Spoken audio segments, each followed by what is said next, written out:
Hello दोस्तों, तो चलिए आज का जो हम लोग टॉपिक स्टार्ट करते हैं, अनुपात एवं समानुपात यानी कि रेशियो एंड प्रोपोर्शन। ठीक है, इसमें कुछ मैं आपको बेसिक कुछ फॉर्मूले बताऊंगा, ठीक है, जो आपको याद रखने हैं, क्योंकि जो टीचर्स का जो एग्जाम है इसमें इस टाइप के क्वेश्चन कुछ पूछ लेते हैं। ठीक है, तो चलिए स्टार्ट करते हैं। ये 2 या 3 पार्ट की सीरीज होगी जिसमें आपको डिफरेंट टाइप के क्वेश्चन मैं कराऊंगा।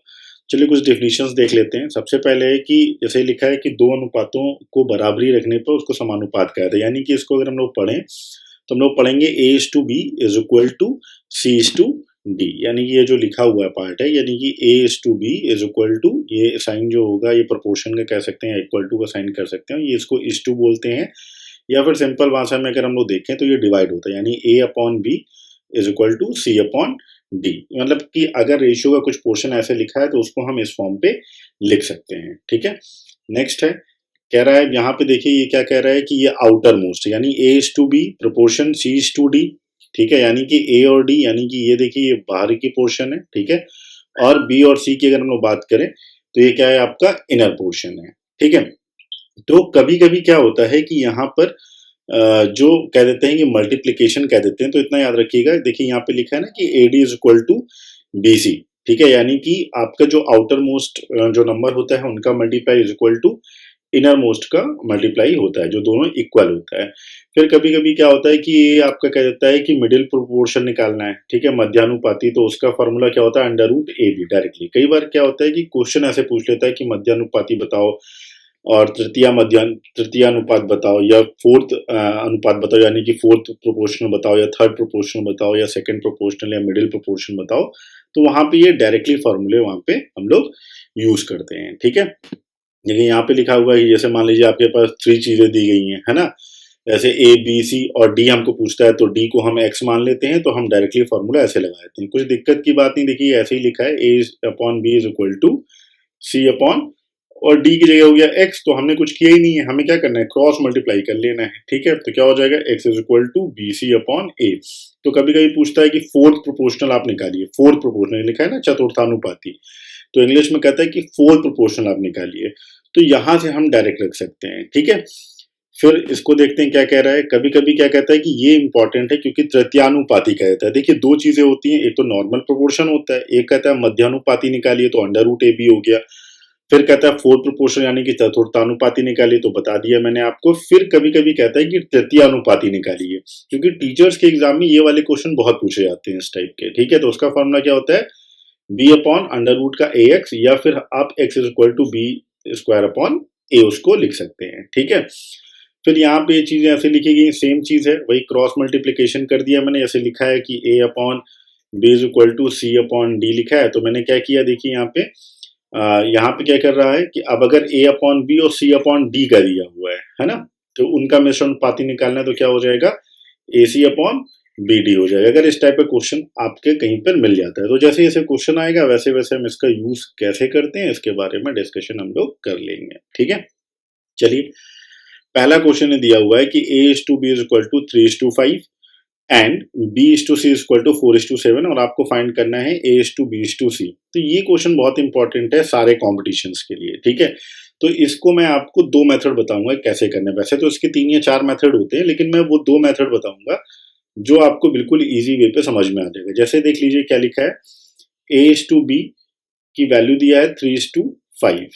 ठीक है, और बी इज टू सी की वैल्यू क्या दिया हुआ है आपके पास, 4:7 दिया हुआ है। ठीक, तो अब इसको पहला तरीका किस टाइप से लिखते हैं। ठीक है, तो फर्स्ट टाइप की मैं बात कर रहा हूँ, जैसे फर्स्ट टाइप लिखा हुआ है, तो इसकी क्या बात मैं कर रहा हूँ, फर्स्ट टाइप क्या है, कॉमन के नीचे कॉमन रखेंगे। अब इन दोनों में कॉमन क्या दिख रहा है, देखो बी कॉमन दिख रहा है। ठीक है, इन दोनों में कॉमन क्या है, हमारा बी कॉमन है। तो यानी हमको लिखना कैसे, ए इज टू बी लिखा, और ये बी जो कॉमन है, कॉमन के नीचे ही से लिखेंगे, यानी कि बी इज टू सी, ऐसे लिख दिया मैंने। बात समझ में आ गई।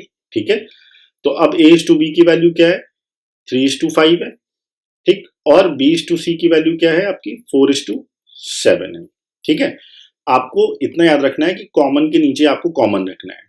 ठीक, इसके बाद अगर मान लीजिए सी इज टू डी होता है, तो फिर मैं सी के नीचे से यहाँ पे और यहाँ पे रख दूंगा अगर सी इज टू डी होता है। अब क्या करना है, देखो इसका मल्टीप्लाई कर लेना है, फिर ऐसे मल्टीप्लाई कर लेना है, फिर इन दोनों का मल्टीप्लाई कर लेना है। बात समझ में आ गई। तो अगर हम बात करते हैं, देखो ये समझाने के लिए 3:4, ठीक है, 5:4 और 5:7। तो क्या हो जाएगा आपका 12:20:35। ये आपका आंसर हो गया। देखिए 12:20:35 ये आपका आंसर हो गया।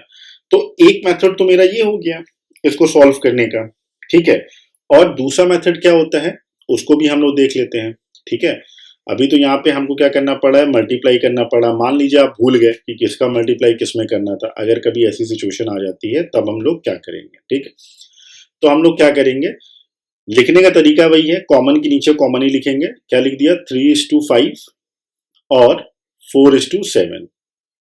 अब क्या करना है, अब आपको करना है जो स्टेप होगा, आपको क्या करना है कि देखो इसके आगे क्या है, एक खाली है ना। इसके आगे कितने ब्लैंक खाली, क्योंकि ए बी सी हमें कितने निकालने, हमको 3 रेशियो निकालने हैं, तो हम 3 टाइम्स तक लिखेंगे। तो इस 5 के आगे एक खाली है, अगर एक खाली है तो 5 के आगे आप क्या कर दोगे, 5 लिख दोगे, ठीक है। 5 के आगे जो खाली था आप इसी नंबर को इधर रिपीट कर दोगे, ठीक है। अब बात आती है इस 4 की, तो 4 के पहले भी खाली है तो आप 4 का इधर लिख दोगे, यानी कि जिसके बाद जो खाली है उसके पहले वाला नंबर क्या हो जाएगा, रिपीट हो जाएगा। आप ये समझो, इसके पहले ये खाली था तो इसी नंबर को मैंने यहाँ पे लिख दिया, और इसके 5 के बाद ये खाली था तो इसी नंबर को मैंने यहाँ पे रिपीट कर दिया। अब क्या करना है, अब आपको ऐसे ऐसे मल्टीप्लाई कर लेना। तो 4 3 कितना हो जाएगा, 12 हो जाएगा। 5 4 क्या हो जाएगा, 20 हो जाएगा। और 7 5 क्या हो जाएगा, 35 हो जाएगा, ठीक है। तो एक ये मेथड है। तो इस टाइप के 2 मेथड मैंने आपको बताया कि किस तरह से हम इन क्वेश्चंस को सॉल्व कर सकते हैं। ऐसा नहीं है कि इसके और मेथड नहीं है, और मेथड भी है, लेकिन जो अभी हमारे लिए इजी है हम उस पर चलेंगे, ठीक है। चलो नेक्स्ट क्वेश्चन देखते हैं। कह रहा है कि 504 विद्यार्थियों वाले स्कूल में लड़की और लड़कियों का अनुपात 13:11 है। यदि 12 और लड़कियों का प्रवेश दिया जाता है तो नया अनुपात क्या होगा। यानी कि अभी हम बात करते हैं सॉल्व करने से पहले प्रेजेंट टाइम पे, अगर हम बात करें कि जो हमारे टोटल स्टूडेंट्स हैं, ठीक है, जो हमारे टोटल स्टूडेंट्स हैं वो कितने हैं, 504 हैं, ठीक। और बॉयज और गर्ल्स, यानी टोटल स्टूडेंट्स में बॉयज और गर्ल्स हैं, तो टोटल स्टूडेंट्स का जो रेशियो है, ठीक है, टोटल स्टूडेंट्स का जो मेरा रेशियो दिया गया है वो दिया गया 13:11, है ना, लड़की और लड़कों का, जिसमें से जो 13 है वो गर्ल का रेशियो है, तो सॉरी लड़की नहीं होगा, ये लड़के होगा ना, लड़कों होगा, ठीक है। तो लड़कों का रेशियो कितना है, 13 है, और गर्ल्स का रेशियो कितना है, 11 है। बॉयज है ना, यानी कि गर्ल्स और बॉयज का जो ये रेशियो दिया गया, बॉयज और गर्ल्स का जो रेशियो दिया 13:11 है। यानी कि 504 जो मेरा रेशियो है, यानी कि 500 जो 4 मेरा रेशियो है, वो टोटल रेशियो कितना है, इनको ऐड कर दो तो 13 और 11 कितना होता है, 24, ठीक है। यानी कि 504 जो रेशियो है वो कितना रेशियो है, 504 जो टोटल नंबर है वो 24 रेशियो है, ठीक है। अब बात कह रहा है कि 12 और लड़कियों को प्रवेश दिया गया, तो मेरे लिए इजी क्या होगा कि लड़कियों की संख्या मैं निकाल लूं। तो यानी 504 जो रेशियो है वो टोटल 24 रेशियो, तो मुझे गर्ल्स का निकालना है, तो गर्ल्स का क्या करना पड़ेगा, मल्टीप्लाई बाई 11। यहां से क्या होगा, डायरेक्ट मेरे पास गर्ल्स का नंबर निकल आएगा। तो इसको सॉल्व करो, 24 2 48 और 2 कैरी हुआ तो 21 1 20, तो 21 और इंटू हो गया 11। अब जब इसको आप सॉल्व करोगे तो क्या हो जाएगा मेरे पास भाई, 210 और प्लस का हो गया 21, तो कितना हो गया आपके पास, 231। ये हो गया मेरे पास 231 मेरे पास आ गया, जो मेरे पास क्या है, गर्ल्स हैं, ठीक है। अभी प्रेजेंट टाइम की बात हो रही है। और अगर हम बात करते हैं भैया बॉयज की, तो बॉयज कितने बचे, तो भैया 504 से आप 231 माइनस कर लो तो कितना आ जाएगा, 3 7 और 273। 273 आपके कितने हो गए, बॉयज हो गए, और 231 आपकी कितनी हो गई, गर्ल्स हो गई, ठीक है ना। तो अगर अब हम इस चीज पे फोकस करें कि बॉयज का नंबर 273 कहां पे है, तो ये एक फर्स्ट ऑप्शन ऐसा है जहां पे बॉयज का जो रेशियो दिया गया है वो 273 दिया गया है, ठीक है।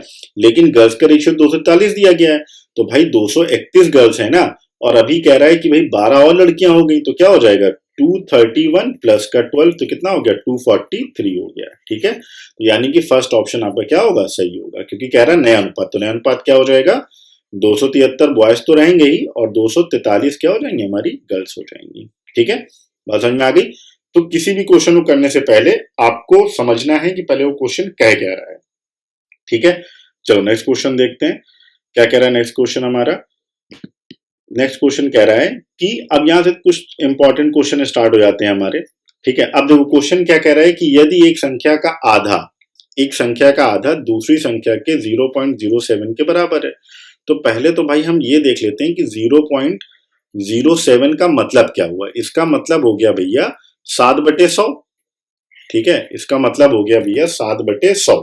ठीक है, अब कह रहा है कि कोई नंबर है आपका, क्या कह रहा है कि एक संख्या का आधा। अब भाई कोई संख्या ले लो जो भी मन है। तो मैंने अपने कन्वीनियंट के हिसाब से एक नंबर ले लिया, क्या 2 ले लिया मैंने। ठीक है, मैंने एक नंबर ले लिया कि भाई मेरा वो नंबर क्या है 2 है। ठीक है, और 2 का आधा क्या होता है 1 होता है। 2 का आधा क्या होता है 1 होता है। अब कुछ करना ही नहीं है। ठीक है, कह रहा है कि एक संख्या का आधा यानी 1 है, वो इसके बराबर है। तो अब कुछ करना नहीं है, मल्टीप्लाई बाई क्या कर दो भाई। अगर हम x का टर्म लेके करेंगे तो फिर हम इक्वल लेके चलेंगे, है ना। यानी कि 2 बराबर 1 ले लेंगे और इंटू 7/100 कर लेंगे, सॉल्व करेंगे। तो बाद में बातचीत वही चीज आ जाएगी। तो क्या कर लो 7/100 कर लो। ठीक है, तो क्या हो जाएगा इसका आंसर 7:50। ठीक है, देखो मैं x का टर्म लेके नहीं चल रहा हूं। अगर मैं x का टर्म लेके चलूंगा तो आप इक्वेशन बना के देखेंगे, तब भी आपका जो आंसर आएगा वो आंसर यही आएगा। ठीक है, चलो नेक्स्ट क्वेश्चन देखते हैं। नेक्स्ट क्वेश्चन क्या कह रहा है हमारा, कह रहा है x तथा y की आय का अनुपात 5:4 है तथा उनके खर्चों का अनुपात 3:2 है। तो अगर देखें आय का मतलब क्या हो गया इनकम, है ना। अगर मैं बात करूं इनकम x/y का, तो क्या हो रहा है मेरा 5:4 हो रहा है। ठीक है, और अगर मैं बात करूं खर्चे की, तो खर्चे का मतलब क्या हो गया एक्सपेंडिचर हो गया, एक्सपेंड लिख दिया। ठीक है, क्या है 3:2 है। ठीक, कह रहा है कि यदि वर्ष के अंत में प्रत्येक ने 1600 रुपए बचत की, यानी कि एक्स ने भी 1600 रुपए बचाए, यानी ये, और वाई ने भी 1600 रुपए बचाए, है ना। प्रत्येक ने कह रहा है, ठीक है, दोनों ने मिलकर 1600 रुपए बचाए, यानी कि एक्स ने अलग 1600 रुपए बचाए और वाई ने 1600 रुपए अलग बचाए। तो बताना है एक्स की आय बताना है, यानी एक्स की आपको क्या बताना है इनकम निकालना है कि भाई एक्स की इनकम कितनी होगी। तो देखो अगर इस टाइप का कभी भी क्वेश्चन आता है, कभी भी इस टाइप का क्वेश्चन आता है, तो इस टाइप के क्वेश्चन सॉल्व करने से पहले आप ये देखो सेविंग क्या होती है। अगर मान लो तुम 100 रुपए कमाते हो, 100 में 60 रुपए खर्चे कर देते हो, ठीक है, तो आपकी सेविंग कितनी होती है 40 रुपए हो जाती है। वही चीज यहाँ पे कि इनकम भैया 5 रेशियो हो रही है, एक्सपेंस कितना हो रहा है 3 रेशियो हो रहा है, तो सेविंग कितने रेशियो हो रही है, दोनों की सेविंग का रेशियो देखते हैं। तो दोनों की सेविंग का रेशियो क्या आ रहा है भाई, 5 कमा रहा 3 खर्चा कर रहा, दो बच रहा, इन दोनों के बीच का डिफरेंस कितना है 2 है। और इधर देखो 4 कमा रहा 2 खर्चा कर रहा, दोनों की क्या है सेविंग 2-2 रेशियो है, यानी कि दोनों की जो सेविंग का रेशियो क्या है वो सेम है। एक बात, दूसरी बात क्या कर रहा है कि दोनों का पैसा भी सेम है, तो सेविंग भैया 2 हो रही है ना, 2 रेशियो हो रही है। ठीक है, सेविंग कितनी हो रही है 2 रेशियो हो रही है, और 2 रेशियो की वैल्यू कितनी दी गई है 1600 रुपए दी गई है। ठीक है, 2 रेशियो की वैल्यू कितनी दी गई है 1600 रुपए दी गई है। तो एक रेशियो की वैल्यू कितनी हो जाएगी 1600/2, यानी एक रेशियो की वैल्यू कितनी हो गई 800 हो गई।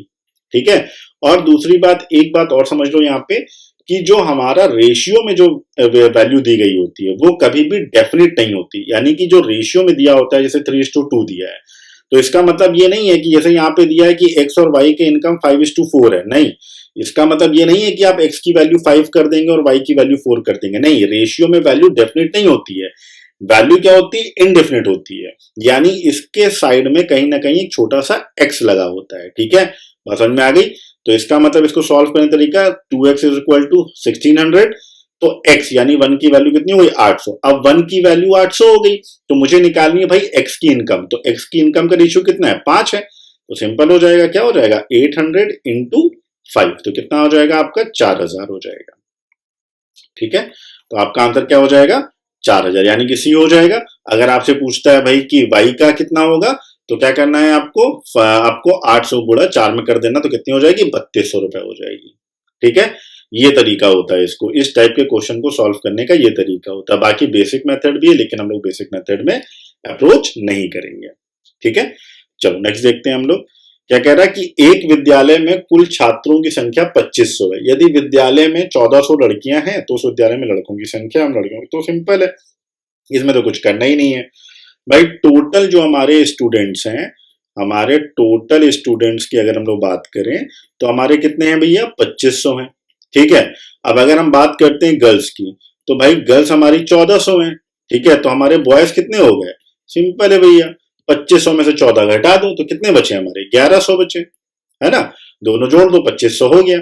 अब कह रहा है लड़कों की संख्या, लड़कियों की, तो क्या हो जाएगा, 1100 इंटू 1400, तो 20 कट गया, तो कितना आ गया, 11:14। ये हो गया हमारा आंसर, हो गया नंबर ए।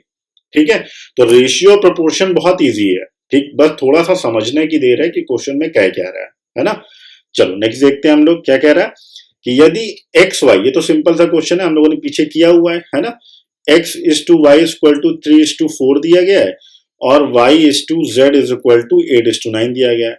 और यहाँ पे मैं जितने भी क्वेश्चन आप लोगों को करा रहा हूँ, इतना याद रखिए कि वो किसी न किसी टीचर के एग्जाम्स में आए हुए हैं, चाहे वो सीटेट की बात कर लीजिए, टेट की बात कर लीजिए, सुपर टेट की बात कर लीजिए, किसी की बात करिए, सारे क्वेश्चन कहीं ना कहीं आए हुए हैं। ठीक है, तो इनको तरीका मैंने आपको बताया इसको सॉल्व करने का। क्या करना है भाई, 3:4 कर लेना है और y कॉमन के नीचे कॉमन कर देना है, तो क्या हो जाएगा, 8:9 हो जाएगा। ठीक, अब इसके अलावा आपको मैंने दूसरा तरीका बताया था कि भाई इसके आगे एक खाली है तो 4 कर दो और इसके पहले एक खाली है तो इसी को यहाँ पे उतार दो, यानी कि 8 हो जाएगा। ठीक है, अब मल्टीप्लाई कर लेंगे, सिंपल सी बात है, अब इसमें कुछ करना नहीं है। अब क्या कर लेना है, इन दोनों का मल्टीप्लाई कर लो, क्या हो जाएगा, 24 हो जाएगा। फिर इन दोनों कर लो, कितना हो जाएगा, 32 हो जाएगा।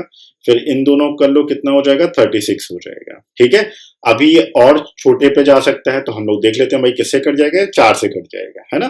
तो क्या हो जाएगा, 4 6 जा 24 और 4 8 जा 32 और 4 9 जा 36, यानी 6:8:9, यानी कि बी आपका क्या हो जाएगा, आंसर हो जाएगा। ठीक, चलो नेक्स्ट देख लेते हैं हम लोग क्वेश्चन क्या कह रहा है। कह रहा है x y is equal to 7:3। अब ये क्वेश्चन क्या इंपॉर्टेंट है, थोड़ा सा कहीं कहीं पे लोग फंस जाते हैं इस क्वेश्चन को करने पे। तो x is to y equal to 7:3 है। ठीक है, तो इसका मतलब हम इसको लिख सकते हैं x upon y is equal to 7:3, है ना। सॉरी, इसको हम लोग लिख सकते हैं 7/3, राइट, 7/3 इसको हम लोग लिख सकते हैं। अब हमारे सामने क्वेश्चन क्या दिया गया है, हमारे सामने क्वेश्चन दिया गया है x y plus y square upon पे एक्स स्क्वायर माइनस का वाई स्क्वायर।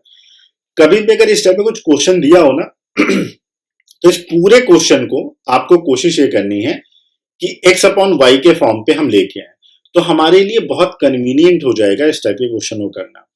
ठीक है, बहुत ज्यादा कन्वीनियंट हमारे लिए हो जाएगा। कैसे, अब एक्स अपॉन वाई का फॉर्म लाना है।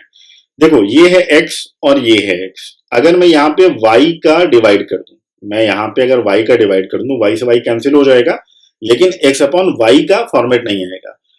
तो मैं काम करता हूं y स्क्वायर का डिवाइड कर देता हूं।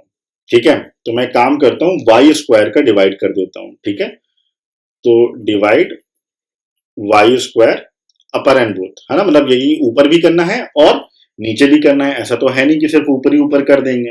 ठीक है, यानी ऊपर भी करना होगा और नीचे भी करना होगा। तो जब हम इसको वाई स्क्वायर का डिवाइड करेंगे तो क्या हो जाएगा, एक्स वाई अपॉन पे वाई स्क्वायर प्लस का वाई स्क्वायर अपॉन पे वाई स्क्वायर और अपॉन पे एक्स स्क्वायर अपॉन पे वाई स्क्वायर और माइनस का वाई स्क्वायर अपॉन पे वाई स्क्वायर। देखो ये कैंसिल होके तो 1 हो जाएगा, ये कैंसिल होके 1 हो जाएगा, ये वाई से कट जाएगा, यहाँ पे एक्स वाई आ जाएगा और ये आया x square upon y square. तो देखो अब इसको कैसे लिख सकते हैं, एक्स अपॉन वाई प्लस का 1 अपॉन पे, क्योंकि देखो ये x square upon y square है, तो एक काम करते हैं इसको एक्स अपॉन वाई का स्क्वायर ऐसे भी तो लिख सकते हैं, और -1। तो देखो एक्स वाई के फॉर्म पे आ गया ना, तो अब ये हमारे लिए बहुत इजी हो गया। ठीक है, अब ये हमारे लिए बहुत इजी हो गया। एक्स वाई की वैल्यू हमको पता है कितनी है, 7/3 प्लस 1 है, अपॉन पे यहाँ पे करेंगे 7/3 का स्क्वायर और -1 कर लेंगे। अब इसको मैं यहाँ पे लेके सॉल्व करता हूँ, तो कैसे हो जाएगा, इसको सॉल्व करेंगे 3 एलसीएम ले लेंगे, तो क्या हो जाएगा 10/3 हो जाएगा, और अपॉन पे जब हम उसको सॉल्व करेंगे तो क्या हो जाएगा मेरे पास 49/9 और माइनस का 1, और जब इसको सॉल्व करेंगे तो 10/3 आ जाएगा और अपॉन पे क्या हो जाएगा 40/9 आ जाएगा, है ना। अब 10/3 और मल्टीप्लाई बाई 9/40। ठीक है, जब कभी डिवाइड पे ऐसी दो चीजें दी होती है तो मल्टीप्लाई कर लेते हैं और जो नंबर लिखा होता है उसको रिवर्स कर देते हैं, तो क्या हो जाएगा 3 3 9, तो कितना हो जाएगा 3/9 4 आंसर आपका आ जाएगा। क्या आ जाएगा? 3/4 आंसर आ जाएगा। ठीक है, अभी इस टाइप पे क्या है कि बहुत सारे क्वेश्चन आते हैं, तो आपको याद रखना है कि जो क्वेश्चन में दिया है आपको जो निकालना है उसको उसी टाइप पे आप क्या कर लो, चेंज कर लो, तो वो आपके लिए बहुत ईजी हो जाएगा। ठीक है, चलो नेक्स्ट क्वेश्चन देखते हैं क्या कह रहा है। A is to B is to C is equal to 2 is to 3 is to 5। ठीक है, और आपको क्या निकालना है? B plus C upon A। अब जब कभी इस टाइप का कोई क्वेश्चन आता है तो आपको बहुत सिंपल सा है, इसमें घबराने की जरूरत नहीं। कि आप तो बोलोगे कि सर आपने बोला था कि भाई रेशियो में कोई चीज डेफिनेट नहीं होती है, तो भाई हम यहां पर कैसे मान लें? तो अब यहां पर क्या है कि A is to B is to C का मतलब ये हुआ कि आपके सामने क्या दिया हुआ है कि A इज इक्वल टू आपको लेट करना है 2 है, और B इज इक्वल टू क्या है 3 है, और C इज इक्वल टू क्या है 5 है। क्योंकि ये जो वैल्यू रेशियो में दी गई है और हमसे आंसर भी रेशियो का ही पूछ रहा है, इसलिए हम इसको मान सकते हैं। अगर वैल्यू पूछता एग्जैक्ट तो फिर हम इसको यहां पे वैल्यू नहीं रख सकते थे, क्योंकि हमारा क्वेश्चन रेशियो में दिया गया है और हमसे रेशियो में पूछ भी रहा है, इसलिए हम इसको यहाँ पे रख सकते हैं। ठीक है, तो देखो भाई B प्लस सी अपॉन ए, B की वैल्यू है 3 और C की वैल्यू है 5, तो कितना हो जाएगा? 3 और 5 बाई 2 हो जाएगा, डिवाइड बाई C की वैल्यू है 5 और A की वैल्यू है 2 और डिवाइड बाई 3 हो जाएगा। फिर A की वैल्यू है 2 और B की वैल्यू है 3 और C की है 5, तो सॉल्व करो कितना हो जाएगा? 8/2 हो जाएगा, और यहाँ पे 7/3 हो जाएगा, और यहाँ पे 5/5 हो जाएगा। इसको सॉल्व कर लो, 2 4 जा 8 और 5 1 जा 5। जब इसको सॉल्व करके आगे लिखेंगे तो क्या हो जाएगा? 4:7:3 और 1। ठीक है, अब एक हमारा क्या है कि रेशनल नंबर पे दिया हुआ है, बाकी हमारे कंप्लीट है, तो रेशनल नंबर पे लिखना नहीं है, तो हमें क्या करना है? इसको कंप्लीट नंबर पे लिखना है। ठीक है, तो क्या करो, इसका इधर मल्टीप्लाई कर लो, इसका इधर मल्टीप्लाई कर लो। ठीक, तो क्या हो जाएगा? 4 3 जा 12 हो जाएगा, और इंटू 7:3, तो आपका आंसर क्या आ जाएगा? 12:7:3 आपका आंसर आ जाएगा, है ना। तो ये दिया है बी ऑप्शन, 12:7:3। ठीक, तो इतना याद रखना है कि अगर कोई चीज रेशियो में ऐसे दी गई है, तो अगर रेशियो में वैल्यू दी गई है और आंसर भी आपका रेशियो में पूछ रहा है, तो फिर हम वहां पे इस टाइप की वैल्यू को पुट कर सकते हैं।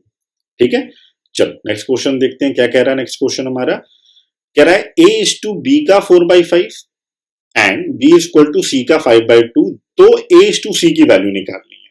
ठीक है, अब ये क्वेश्चन काफी इंपॉर्टेंट है और थोड़ा सा दिमाग घुमाने वाले हैं। तो क्या कह रहा है कि A is equal to B का 4/5। B का 4/5 का मतलब क्या हो गया कि हम लोग मान सकते हैं कि भाई B का 4/5 का मतलब इंटू 4/5, ये तो मान ही सकते हैं। ठीक है, और B इज इक्वल टू क्या कह रहा? C is to 5/2। भाई का मतलब क्या हो गया? मल्टीप्लाई हो गया। ठीक है, इतनी बात समझ में आ गई। तो अब हम लोग देखते हैं, यहां से हमको A is to C की वैल्यू निकालनी है। किसकी वैल्यू निकालनी है? हमें A is to C की वैल्यू निकालनी है।